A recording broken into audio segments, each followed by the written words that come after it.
think any second now. I Be ready to think kick it it's off. 1 minute, Ellie. I think we can give it a go, right? Bingo. There we go. Okay, so hello everybody. I'm Ellie. I'm the Thought Leadership Specialist at MZN. I want to first say thank you for joining today's webinar on 5 ways to build and lead an NGO in the new normal, presented by our host Chris, the Managing Director at MZN. Before I hand it over, just want to do a quick note on the slides I'm recording will be shared with you after the webinar, and any questions you have during the presentation, please leave them in the Q&A function and we will get to those at the end. Over to you, Chris. Fantastic. And I think we also have a live caption. Is that right? Do we have a live caption for those who to make sure that it's accessible to all? Great. Thank you very much, Ellie.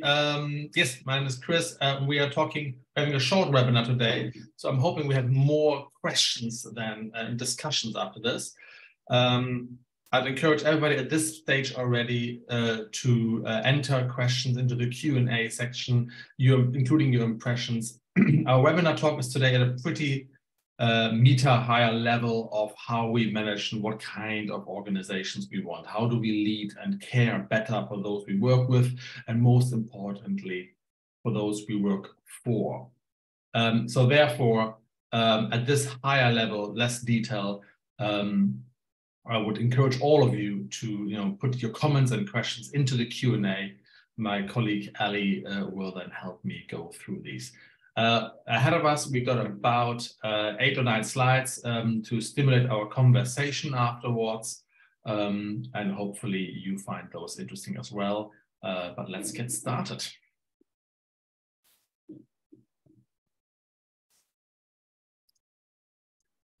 So those of us who don't know us yet, my name is Chris. I am the MD of MZN International, indeed, as Ellie said, and our mission, as you may know already, is we are a social enterprise for non-profit organizations. So we help build better organizations. We help them be better funded, be better led, better organized. And funding, strategy, and operations and organization is pretty much what my colleagues and myself around the world are doing.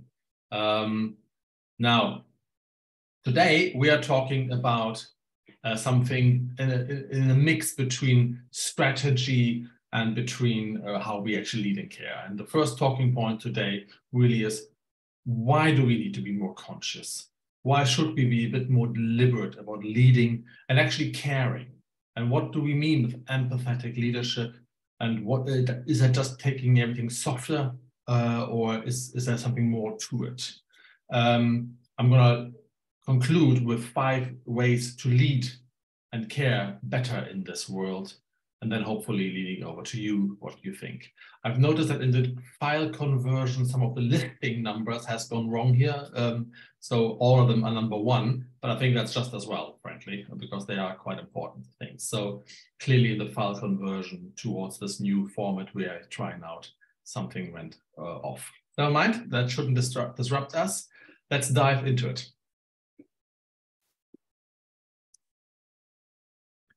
So first of all, I think we need to acknowledge, and that's really important, what kind of a world it is we live in, and why do we all believe that this is different.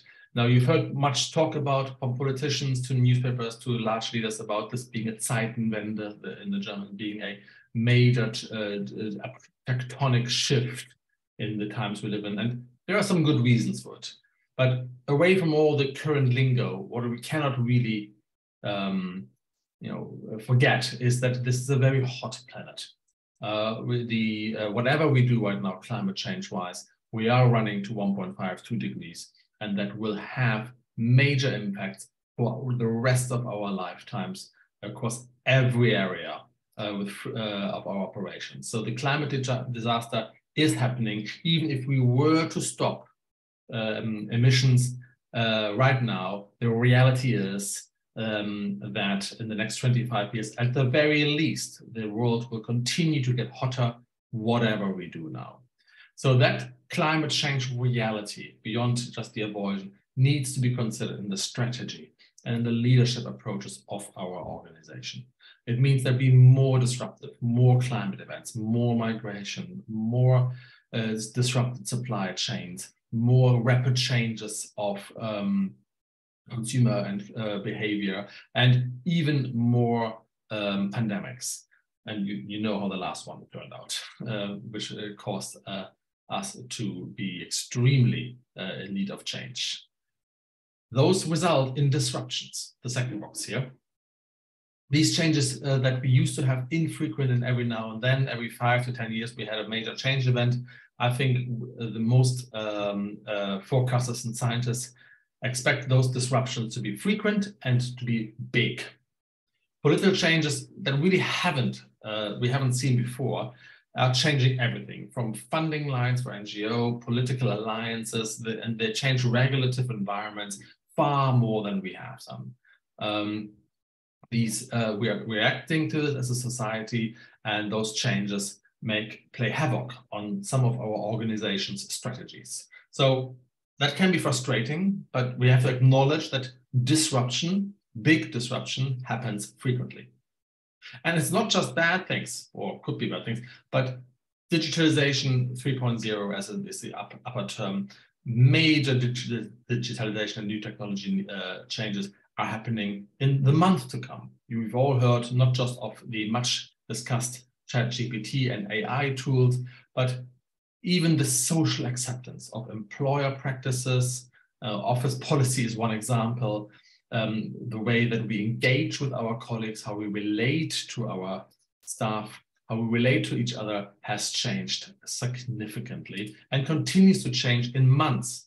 Stuff that used to happen in years now happens really much faster. So that disrupts the NGO business model even further. And we need to somehow bake such disruption into our strategy, into the way we do lead nonprofit organizations, if we don't just continuously want to react to changes.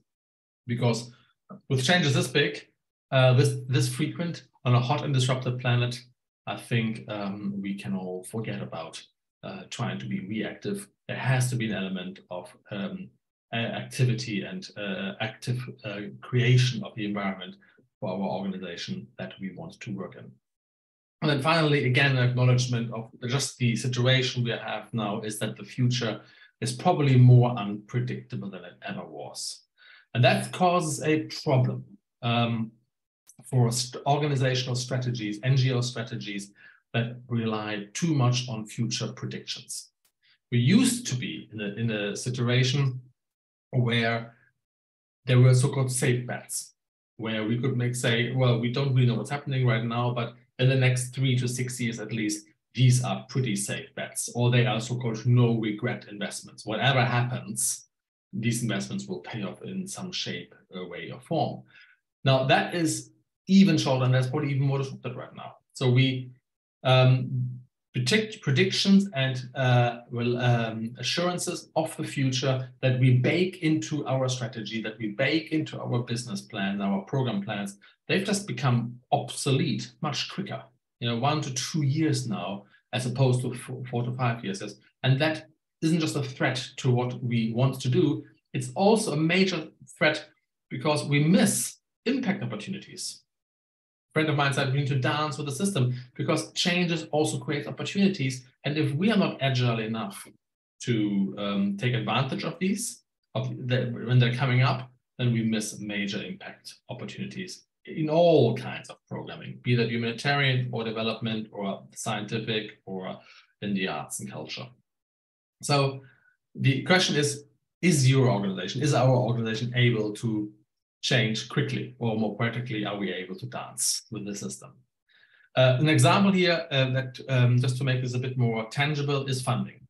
The grant-based funding model, many NGOs these days find far too restrictive, not really generating enough unrestricted funds in order to be able to react and to invest in those key capacities. The question is, how do we get over that? Well, it starts with changing the way we think about NGOs. And I've got a high level idea, and then hopefully we can discuss it directly. So the high level idea I'd like to sort of push out today and try on and see if you agree would be something like this. It's all around thinking fresh or thinking new. Number one, what I just said, we need to realize that the world has changed and that we need to consider new ways of leadership and new ways of management. And some of leadership management behavior simply hasn't changed, not since the pandemic, which is still going on, by the way, of course, but also with the digitalization that is happening over the next few weeks and months, and the additional climate change events, good and bad, by the way. So we need to realize that the world is changing rapidly, and therefore, we need to reconsider the way we manage and lead our organizations. And here's a few ideas, thinking fresh about just 3 areas. People are clearly the most important part of our organization, and many organizations are still struggling with the home-based hybrid or the remote structure of organization. We need to get over that and evolve towards an organization, I would humbly submit, that is not just able and capable of working whilst remote, but also asynchronous, meaning that we don't just replace our office meetings with Zoom meetings. And this is the holy grail of being self-steering. Can we create an organization where staff and teams come together without being organized from the top, without being micromanaged, and are self-steering towards commonly agreed and commonly set goals? It is entirely possible. It doesn't have to be at this meta level. It's all about making strategy translated into business plans that everybody understands, about a continued communication towards it, and good KPIs. Making sure that these are the measure we are going to measure ourselves to. That is easier said than done, but it's not rocket science either. And we do that with a lot of NGOs at the moment, so I know it works. Next to people, let's think about how we fund and organize our organization. Samantha Paras from USAID, the administrator of USAID, has famously said last year, from projects to progress. I would add from grant projects to sort of income progress. And the harsh reality here is that the income model of NGOs increasingly doesn't work. NGOs that still rely for the majority of their funding on restricted or majorly restricted grants from a small number of institutional donors simply find themselves not continuously wanting to more unrestricted to invest, but just inflexible to respond to the impact opportunities that arise and the impact threats to react to them that arise in their programming. A typical example of what I hear almost every day when I speak to CEOs or trustees or program leads is that the administrative effort of a grant almost outstrips the usefulness of it. But on the other hand, we don't really have an alternative. We've had many webinars and conversations with some of you about income model, and the income is something we can change. There's a dedicated webinar on that as well. Ellie, maybe you can link it when you send it out. The point being is that the idea of taking tax money from the global south and then implementing projects in the global, tax money from the global north and implementing projects with it in the global south doesn't just work in this hot and crowded and disrupted world, but it's also perpetuating and stands in the way of the localization agenda we all want. It stands in the way of the genuine power share, and it makes us all donor-led. So an active change in the funding model may not be the most important thing you do, but it may be the first thing you want to do in order to build an organization that is more self-determined and can be more agile. That's a big thing. I'm sure we're going to get some questions or thoughts on that. And then finally, we need to focus on how we learn. Knowledge is power, and that saying is true today as it was yesterday.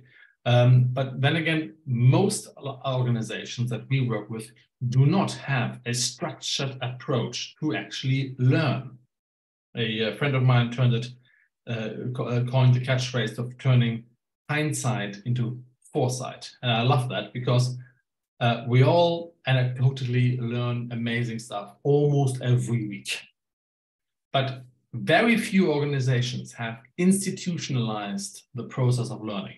Very few organizations routinely invest and do capture data, analyze it, derive lessons learned from it, and then process it within and why not outside their organization to their partners, to their donors, to the public, in order to then create key bites of learning. We've done, my colleagues and I in 2020 have done an analysis of the connection between organizations that learn actively and the income. And again, income isn't the most important question, but it's something we could measure. And unsurprisingly, it sounds intuitively right, but we found there to be a direct link between those organizations that have a formalized and standardized and regular monthly way of learning and pushing these lessons out in the communication and income. In other words, the more you learn, the more informed you talk, the more interesting you are to donors, the more relevant you are. Those organizations which only learn around the water cooler find themselves being slowly but surely irrelevant. So these are three topics maybe that we can think freshly about. And thirdly, then I'd like to push for a evolution in the NGO world towards a continuously learning organization that actions its agendas, make sure it acts on its values versus the set and reactionary organization. What I'm saying here in complicated ways is if we actively learn and if we change our income model as well as our employee proposition, the people, the income, the learning, then we're going a long way to turn ourselves from this reactive and sort of traditional grant implementing organization towards a more agile change maker. And I'm not saying that this is possible for every organization or even necessary for every organization. And it's certainly not necessary for every process within the organization. But it is an applicable impact route for many NGOs in the world. Good, so 5 things that I want to leave you with, and then we can open the conversation up if there are any questions, are this. If you want to get started around this rather high-level commentary I've just given you, I would talk about these 5 steps. Nurture people, diversifying your income, going agile but doing it for real, learning every day, and taking care of yourself. The last point we haven't really talked about much yet. I'll start from the beginning, nurturing people. When organizations went back to the office in some way, shape, or form, some went hybrid, some went fully back to the office, some didn't really define it, after the major impacts of the pandemic are done, they basically replaced physical meetings with Zoom meetings. And stress levels were high. We're now in a situation, at least in Europe and America, where lots and lots of staff are changing their job. Staff fluctuation is peaking. Dissatisfaction is high. Depression rates are going through the roof. And the employment proposition of many jobs are getting weaker and worse, resulting in a massive talent and personnel gap. Now, one easy way to fix that is to kill more meetings and make expectations extremely clear.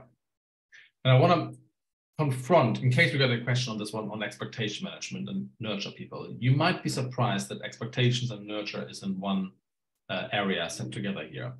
But the Harvard Business School has done a long-standing study since the 80s about employee proposition. And interestingly enough, one of the major takeaways was, if you want to make a job more attractive, define very clearly what you expect the post holder to do and achieve. In other words, and again, hopefully this sounds intuitively correct to you anyway, but there is a lot of data behind it now, since 40 years almost. If we are wanting to be, battling frustration in the job, making it clear on what people are being measured on, and the expectations, what they have to be done, have to be time-bound, smart, and realistic, and be given the tools. If you do this, then management's or leadership's job is only to provide staff with the tools and the personnel and the resources to fulfill these expectations, not to manage their work life, not to manage every project. And that is a different way of management than to many organizations I'm seeing day to day. So being really caring about people also means to really be clear on what you expect them to achieve. Most, not all, most staff find that a more honest, a more authentic, and frankly, a more relaxing way to be managed and to work in an organization than having unclear expectations and a lot of jargon. Talk about the second one, diversifying your income. I talked about it a little bit just now, but growing your key donors and adding 2 new ones is a common goal here. So we've done some studies and compared 300 past clients of MZN as well as public data between 2017 and 2021. And what we found are 2 things. There's a 77% likelihood of some sort of financial distress if the organization relies on a small amount of institutional donors. Again, hopefully that sounds familiar to you, but we've got the numbers to it right now. There's a 77% chance of financial distress. Financial distress ranges from struggling to make the necessary investments from unrestricted right down to insolvency or bankruptcy.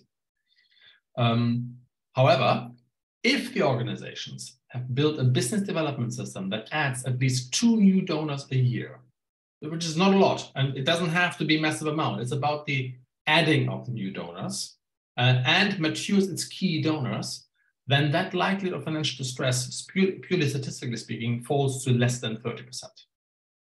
So I'm not asking for a huge change here. We don't need to massively diversify. There's an income diversification myth in our sector that is just not true. But adding donors year per year shows a degree of agility that is in itself a result of being attractive to donors. And that in itself shows the ability of the organization to acquire new support and then mature it up. And that is a very good way of making sure our cause is always funded, and it allows us to select the donors we want to work with. Thirdly, go agile. Now, we talked a lot about agility at MZN, and there's a lot of organizations that claim to want to or think about going agile. But what it comes down to, and this is not a webinar about going agile, there are specialist webinars around that if you want to look at the website. But one good way of thinking about it is killing everything else that you don't really need to get your work done. And just one task at it. Lots of people start with thinking about agility, about the work time and the self-determination of where and when staff works model. That is actually sort of the result of a process. If an organization is successful in its agile transformation, all of these have been started and succeeded with being extremely clear on the business plan, saying these 5 things, and it's never really more than 5. These 5 things is what we need in order to be successful in our mission and generate impact. And then a fierce focus on these very specific items and killing all other distractions is a good precondition to creating a more agile organization. But I'm sure that there might be some questions about that. But moving over to the learning, here's what I mentioned earlier. The other question is about, do we learn every day? Is there a process and a understandable and practiced process where we can collect data, analyze it, and turn this data into knowledge? Think about it and turn this knowledge into insight, i.e., general lessons learned, and then apply that insight into foresight for our common projects. Going back, you can also ask the question, do the programs and the activities we're starting in the next few months display evidence of foresight? Are they based on some insight, which in turn has been based on some proper evidence and analysis of data? So if you look at your new programs and you realize and you suspect a lack of foresight, then that process has broken down somewhere. And I would highly recommend looking into that again, specifically for whatever program or project you want to kickstart, but also more general about whether your organization has that process institutionalized and standardized. And finally, I note on something a little bit more on the personal side. There's a new survey coming out by our friends at Interaction very shortly, and one of the likely results is that leaders feel extremely stressed, and staff has been feeling stressed. It's been reported in the press that staff's dissatisfaction a lot is at the maximum high, and we have lots of people quitting their job. It's called the Great Resignation, after all. So we do need to acknowledge that we do live in stressful times, and to a certain degree, we can't change this. What we can change is to upgrade our ability to de-stress. And I think an employer these days has to find a balance between providing space and opportunities to de-stress the organization, de-stress people, while not pretending to be the employee's best friend here. Whilst maintaining the employer-employee relationship.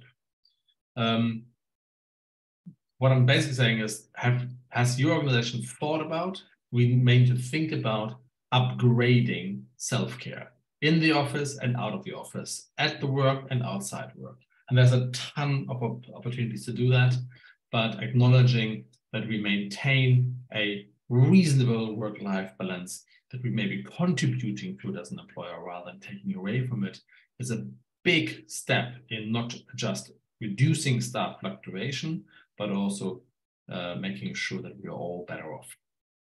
Good. These are huge concepts.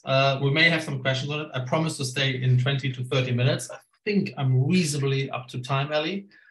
So hopefully you can take something away from that.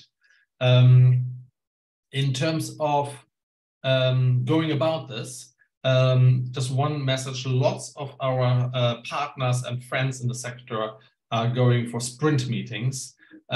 These sprint meetings are a 2-day affair that I would recommend. For some of it is free of charge, by the way, for our partners, where we focus on one of the topics you've just mentioned and together sprint towards a solution, hence the meeting. If you want to know more about this, please do contact my colleague, Ellie. She can tell you all about that.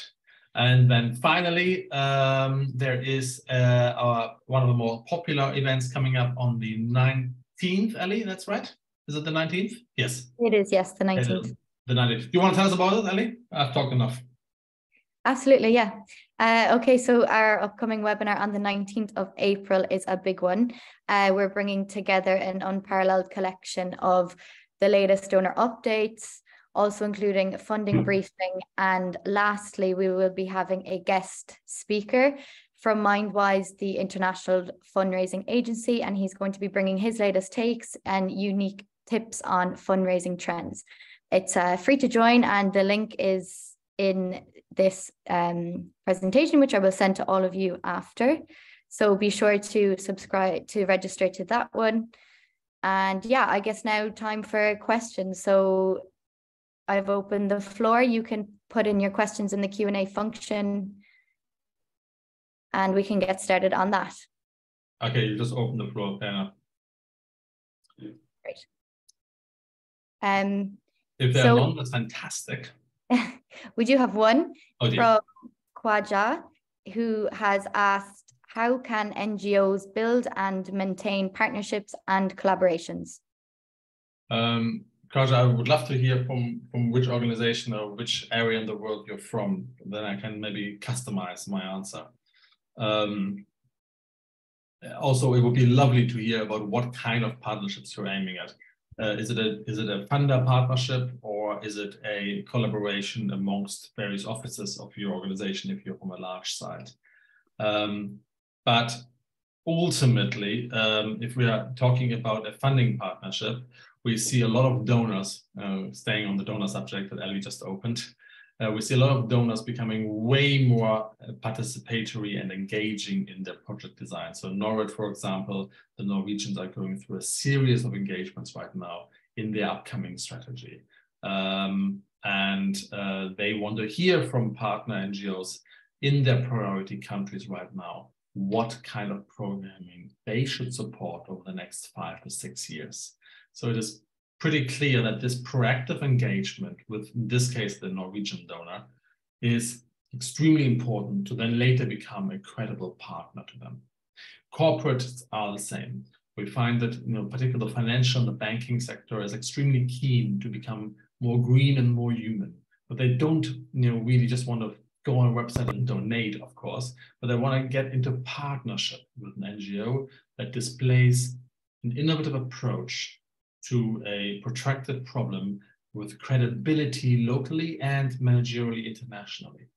But as a corporate donor, they look to be engaged. They want to be partaking. They want to they need to be taken through this problem solution, and maybe even incorporate the company into your program delivery rather than just ask them for a check.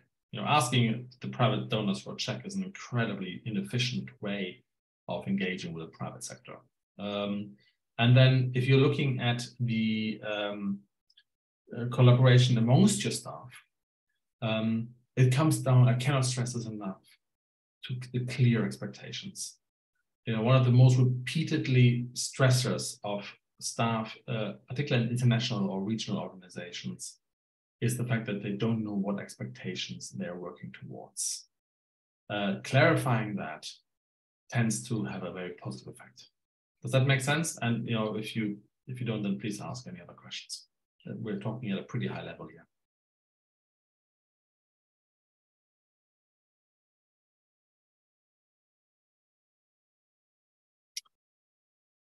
Okay, fantastic. Great insight there. And that was the only question. We have hit the 30-minute mark. So if we want to wrap up, perhaps. That's perfect. That's the 30 minutes mark that this should have. Are we bang on time then? We are indeed. So I'll just say thank you to everybody for joining. And if you have any questions, don't hesitate to get in touch with myself or Chris. Sorry, I'm just got a message from Dina on the chat. Oh, yeah. Dina, we are well done. 2 minutes before we started the... Oh, no, Dina is now putting us over the time limit. All right. Never mind. Let me just read your question, Dina. You've just asked, based on the learnings in Kubernetes, can you suggest the first 3 steps to start with towards that transformation dimension? A local NGO with a team mainly consisting of volunteers. Dina, thank you very much for the question. As a local organization with a team mainly consisting of volunteers, your staff proposition is basically based on engagement. So I would immediately just ask myself very clearly about what engagement do you offer to your volunteers? Can you up-engage them? So people are clearly with you for volunteering for some reason. Is there anywhere you can ask them what part that is, and can we intensify that in order to increase the amount of commitment and time that the volunteers are already given? Because that's what you're going to need as an ingredient to your program delivery. As far as your donor relationships go, as a local organization, you have the amazing advantage of being just that, local and presumably on the ground. And that is your unique selling point vis-a-vis the international INGOs or even the development contractors. So depending on which country and what theme you're working on, I would leverage that locality and that local expertise and that grassroots level to not just pitch, but continuously sell to development contractors, to INGOs, and to direct donors to say to them that USP is something that only you can deliver. Because in fact, in terms of scale, you can possibly not compete with the larger organizations, but in locality and grassroots level and community connections, nobody can really outcompete you there. And I think that's, if you start thinking in those lines, in this more strategic lines, that might help you come to the next level. And I appreciate, Dina, that is very hard to do, because local organizations, I worked for local NGOs for a long time, local organizations that are volunteers based, they're frankly firefighting all the time. So then considering the strategic elements that we're talking about here, Dina, they're hard. I appreciate that, but they're still necessary. On that, I have another question from Daveen. No. What time limit? Cameroon. It's too good a question. I have to ask it. So the question is, most donor organizations are interested in evidence of success. As a starter organization, what can you do to have donor funds without much evidence as you were just starting out? You can't, is the answer. So back to the question. So who asked that question? What's his origin? This is Daveen from Cameroon. Daveen, Cameroon is a fantastic country, by the way. I'd love to go back one day. Daveen, the assumption that you're posing this question is that as a starting organization, you need to have grant funding. And I would immediately question that. Why? That's not the way to grow your organization. We've seen more and more small and starting organizations that somehow struggle to get the first grant. And if they do it, and they implement that project for 2-3 years, and are exactly where they started at. Grant funding gives you, sort of 7 to 30% unrestricted, which means not earmarked funding. And that is not enough, even if it's 30%, for you to build an amazing organization. So to be my first response to this one would be, why even bark up to institutional donors where you do not have a track record of success? Think about your local businesses that are working in your communities, either their supply chain in Cameroon or their value creation, either the market is based where you are, and they have an interest in your area. So you may want to collaborate with them. As I said, don't just ask them for a check, ask them how we can collaborate on that. How can we make your supply chain more resilient by, for example, helping the local transporters and the local transporting companies who have people employed in their organization become better off? That is a task where you and a local supplier have a common interest.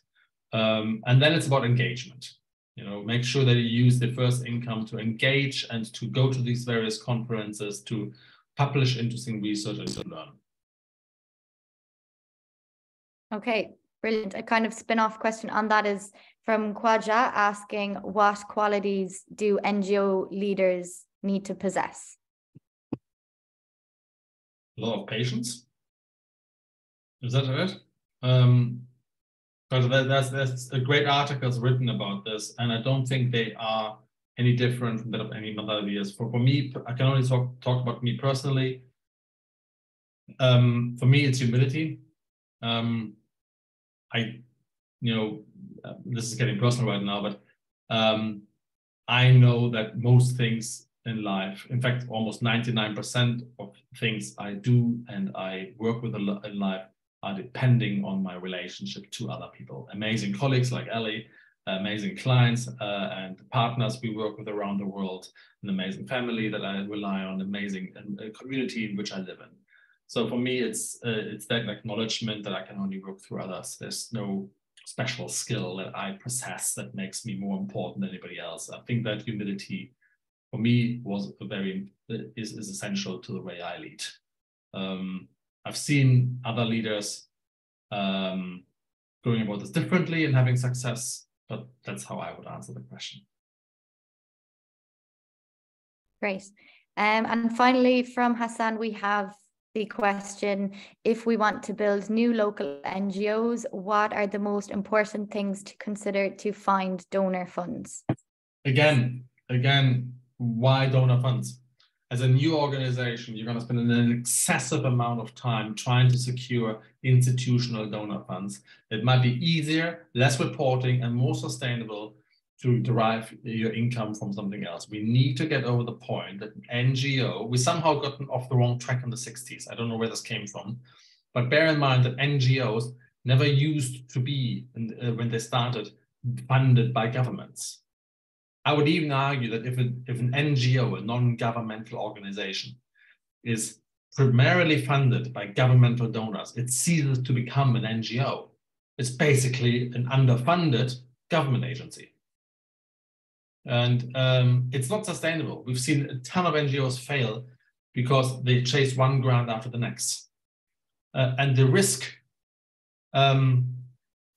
to any organization, whether you're new or old, of acquiring and then running into some sort of bureaucratic mishap, which means you have a huge disallowable, a huge repayment, is severe. Again, NGOs are based on civil, in the civil space, and a large or a well-working digital fundraising campaign, a corporate engagement scheme, and many other forms of funding might be far more suitable to the starting and a mid-sized or a large NGO than a government authority or a large institutionalized foundation. Absolutely agree. And we have some comments saying that this has been an enlightening discussion from Natil, Peter. Thank you guys so much. Yeah, we have no further questions. Fantastic. I guess we can wrap it up. Absolutely. Slightly over time. Apologies. This was supposed to be just after lunchtime session of half an hour, but here we are. Thank you very much, Ellie. Thank you very much, everybody, for all you do. And I wish you all the health and hopefully see you in person or at another webinar very soon. Have a wonderful afternoon. Thank you very much. Bye, guys. Bye.